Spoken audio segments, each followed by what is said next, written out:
Olá, seja bem-vindo às nossas conversas dominicais. Hoje ocorre a festa litúrgica da apresentação do Senhor, que se celebra habitualmente no dia 2 de fevereiro, que este ano coincide com o domingo. Antes da reforma litúrgica posterior ao Concílio Vaticano II, esta festa era designada como a purificação de Nossa Senhora. Depois do Concílio Vaticano II, a renovação litúrgica, como acabei de dizer, achou bem, em vez de focalizar a festa na purificação de Nossa Senhora, que correspondia à lei de Israel, à lei do Senhor, como nós lemos no Evangelho, achou por bem que a atenção da Igreja se concentrasse no mistério de Cristo, do Senhor, que é apresentado ao templo para a sua consagração. As duas festas, da purificação de Nossa Senhora e da apresentação do Senhor, coincidiam no mesmo dia, porque o antigo Israel havia um tempo, havia prescrições legais que diziam respeito à purificação das mães, consequente ao parto, ao nascimento dos seus filhos, segundo a lei de Moisés, 40 dias depois do nascimento. E também havia a lei de Israel que os filhos primogênitos deviam ser consagrados ao Senhor. Estava escrito na lei de Moisés, no livro do Êxodo. Em paralelo com o que acontecera na noite da saída do Egito, quando, pela teimosia do faraó em não deixar Israel partir para o deserto para oferecer um sacrifício, conforme lhe dizia em nome de Deus Moisés, Deus castigou sucessivamente aquilo que nós chamamos as pragas do Egito, e a última praga, a decisiva, que moveu o coração endurecido do faraó, foi a morte dos primogênitos, dos animais e dos homens.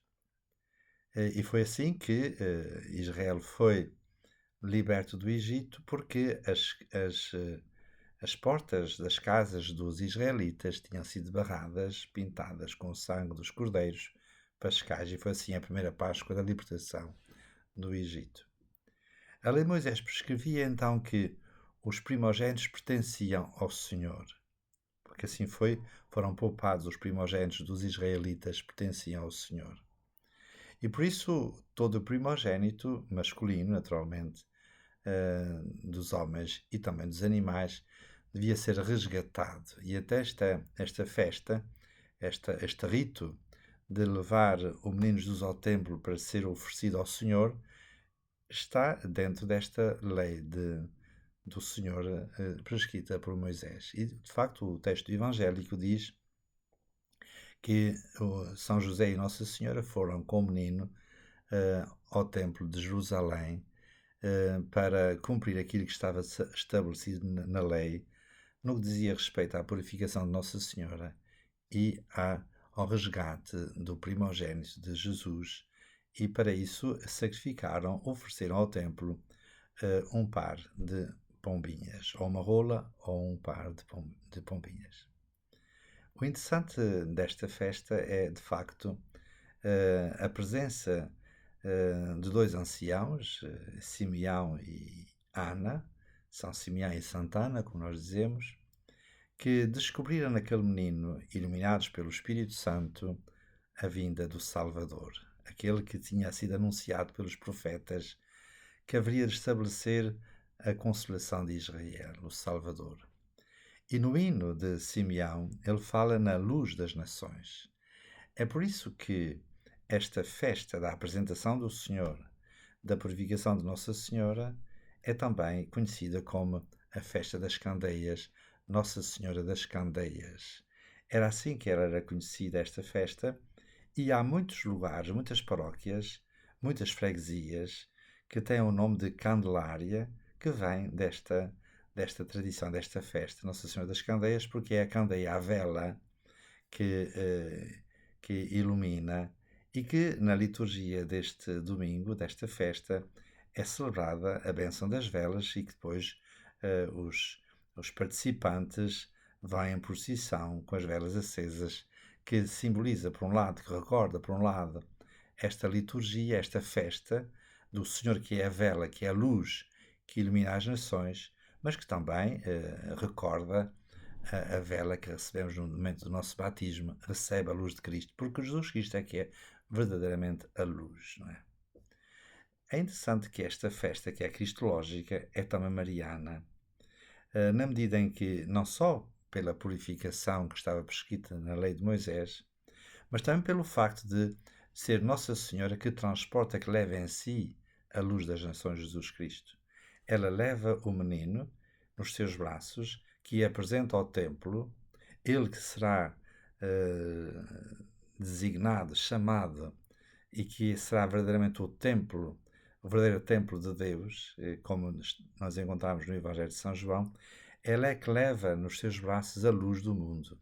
E por isso é uma festa cristológica, é uma festa mariana, porque a Igreja acredita que nós vamos a Jesus através de Maria. Ad Jesum per Mariam, dizia-se em latim, a Jesus por Maria, porque de facto ela é a Mãe de Deus. E por isso uma festa mariana é também uma festa cristológica e quase diríamos vice-versa, isto é, não há nenhuma festa cristológica que não implique a presença de Nossa Senhora, como de resto nos Evangelhos. Nós temos a presença de Nossa Senhora no princípio do Evangelho, nos Evangelhos da infância, como são descritos nos Evangelhos de São Lucas e de São Mateus, e no próprio Evangelho de São João, em que Nossa Senhora aparece no início da vida pública nas bodas de Caná e depois na cruz. E os Atos dos Apóstolos dizem, referem, que Nossa Senhora está no início da Igreja. Os apóstolos estavam reunidos no cenáculo com Maria, Mãe de Jesus. Mas Nossa Senhora está presente em todas as fases da vida. Eu gostava de pôr em relevo esta simbologia desta festa Nossa Senhora das Candeias, porque a candeia, a luz, é Jesus Cristo. Há imagens de Nossa Senhora, eu conheço uma numa comunidade religiosa em que representa Nossa Senhora com o menino, Jesus nos braços, mas não apenas no regaço, ao colo, digamos assim, mas sustenta nos braços e o apresenta ao mundo. Na igreja onde eu vou celebrar a Eucaristia ao domingo, Nossa Senhora está também com o menino sentado no seu braço esquerdo e no braço direito ela tem uma candeia, uma lamparina, para dizer que ela é aquela que manifesta a luz, a candeia, a luz que ilumina o mundo. Esta luz é Jesus Cristo e ela tem a preocupação já na vida de Jesus de chamar os discípulos. Aquela cena das bodas de Caná é significativa do alcance da presença de Nossa Senhora na vida de Cristo e na vida da Igreja, porque nas bodas de Caná, que antecipam de certa maneira, que são o primeiro sinal da hora, não é? Mulher, ainda não chegou a minha hora. E é interessante que Jesus dirige a sua mãe dizendo mulher, não é? No Calvário, na cruz, ele dirige-se à sua mãe, mulher, eis o teu filho, mulher. Ele é o novo Adão, o homem, que é apresentado por Pilatos à multidão, eis o homem, eis Adão. Adão significa homem, eis o homem, não é? E ela é a mulher Eva, realizando plenamente o sonho de Deus a respeito da humanidade, porque Deus tinha um sonho. O sonho de Deus, quando criou o homem à sua imagem e semelhança, para ser, digamos assim, o reflexo da sua presença, de tal modo que, vendo o homem, víamos os sinais de Deus, não é? Vendo a mulher, vemos os sinais de Deus, a sua imagem e semelhança, porque o texto bíblico diz-nos que Deus criou o homem pelas suas mãos, diz Santo Ireneu, à sua imagem e semelhança, e a imagem e semelhança de Deus, do Pai, é o Verbo e o Espírito Santo. Portanto, as mãos de Deus são o Verbo e o Espírito Santo pelas quais nós fomos criados, no nosso próprio corpo. E a mulher foi tirada do interior do homem pelas mãos de Deus. Portanto, O homem e a mulher, o homem e a mulher são criados à imagem e semelhança de Deus e que nós diríamos na plenitude dos tempos, na revelação em Jesus Cristo e depois nas cartas de São Paulo, mas já é mesmo em São João nós temos a expressão de como o homem é a imagem de Cristo na sua própria configuração psicossomática e a mulher a imagem da Igreja, Cristo e Igreja, diz-nos São Paulo, e o próprio matrimónio cristão é entendido como sacramento do mistério de Cristo e da Igreja. Grande é este mistério, diz-nos São Paulo na carta aos Efésios, isto é, Cristo e a Igreja. Portanto, o casal, digamos assim, primordial, Adão e Eva, foi o início de um sonho de Deus que fracassou, digamos assim, passa a expressão, pelo facto de Adão e Eva, Eva e Adão, terem sido seduzidos pela serpente que na própria escritura, no próprio é interpretada como referente ao demónio, como diz o Apocalipse, a antiga serpente, o demónio, Satanás, o espírito do mal, das trevas, o inimigo, o adversário, o único que Jesus Cristo vence, porque ele é o pai da mentira. E foi por inveja dele que entrou a morte, e daí o medo da morte inscrito no coração do homem. E ao mesmo tempo, esta participação na vitória sobre a morte que se dê na paixão de Cristo. Diz-nos São Paulo, onde está a morte, o teu aguilhão? Portanto, a morte foi vencida pela vida, e a vida é Jesus Cristo, ela é a luz, não é? E por isso Nossa Senhora das Candeias é aquela que apresenta a luz ao mundo, não é? Manifestando a sua solicitude pelos discípulos de Jesus, lembrando-nos cada dia esta frase que ela disse nas bodas de Caná: fazei tudo o que ele vos disser. Na história das aparições de Nossa Senhora ao longo da Igreja, sobretudo no segundo milénio até mais, nos séculos mais recentes, ela veio, na sua solicitude, recordar-nos o que ela disse nas bodas de Caná: fazei o que ele vos disser, porque se nós fizermos o que ele disser, temos a vida, temos a felicidade, porque Deus quer a felicidade do homem, mas a felicidade do homem encontra-se nele. Só Deus é que preenche totalmente o coração do homem. E em La Salette é muito interessante. Em La Salette, a senhora que chora recorda aos homens daquele tempo, aos cristãos, aos católicos, digamos assim, porque ela fala para a Igreja e através da Igreja para todos os homens de boa vontade, fazer o que ele vos manda, isto é, ser obedientes à lei de Deus, aos mandamentos da lei de Deus, não é? E concretamente em La Salette ela recordava a importância de vir à missa ao domingo, o dia do Senhor, o dia da Igreja, o dia dos filhos de Deus, não é? Está a ver? Ela continua a ser a Senhora das Candeias, que lembra a luz do mundo, e a luz do mundo é aquela que nos indica o caminho é ele é a porta, como agora neste tempo do jubileu se vai recordar insistentemente, passagem da porta. A porta é ele, a porta é Jesus. Eu sou a porta, e é uma porta estreita, não é? Que obriga à penitência. E por isso, na Antiguidade, mesmo a procissão das velas no dia 2 de fevereiro tinha um sentido penitencial, que o Papa, nas estações em Roma, percorria a procissão descalço, ou seja, de sandálias, no sentido penitencial. E o tempo jubilar é um tempo de júbilo, de alegria por vivermos no ano da graça do Senhor, mas ao mesmo tempo de penitência, porque a porta é estreita que conduz ao reino, que abre para o reino, é a porta que é o Senhor, a sua paixão. Mas, por exemplo, em Fátima, o que é que ela veio em Fátima recordar, pedir insistentemente: não ofendais mais a Nosso Senhor, isto é, realizai nas vossas vidas os seus mandamentos, porque obedecer aos mandamentos é sinal do amor. Quem ama, obedece, não é? E Jesus diz no Evangelho: se me amais, cumpris os meus mandamentos.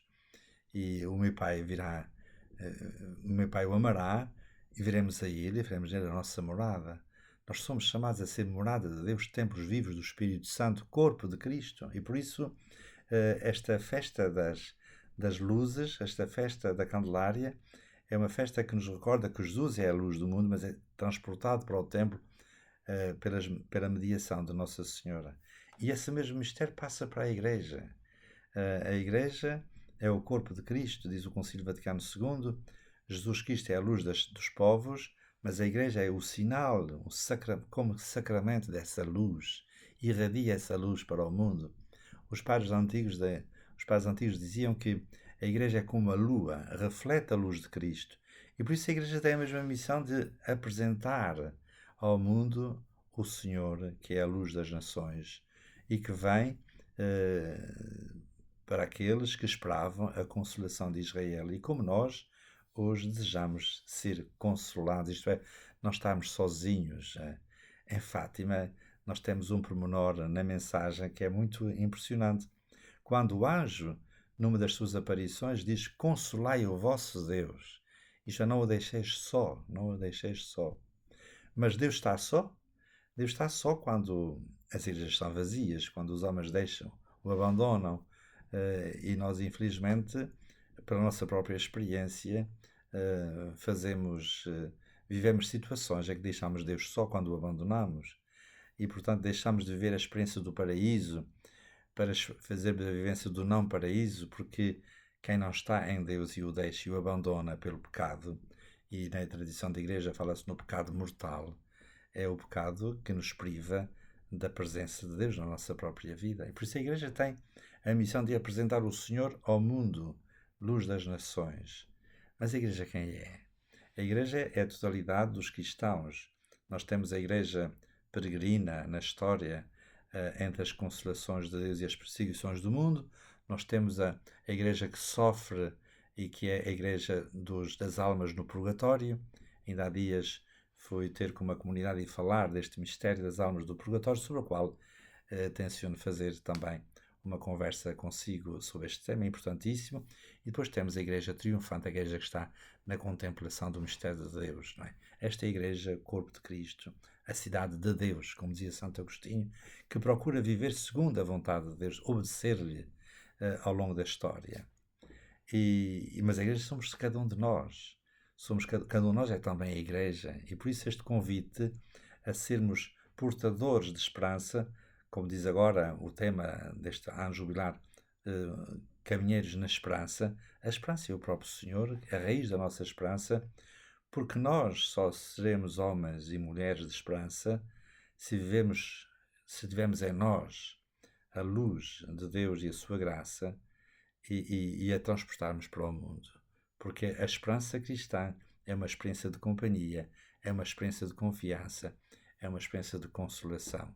Nisto difere completamente do otimismo. Nós não somos homens otimistas, eu pelo menos não sou propriamente um homem otimista. Eu sou um homem de esperança, porque acredito que a luz dos povos é Cristo.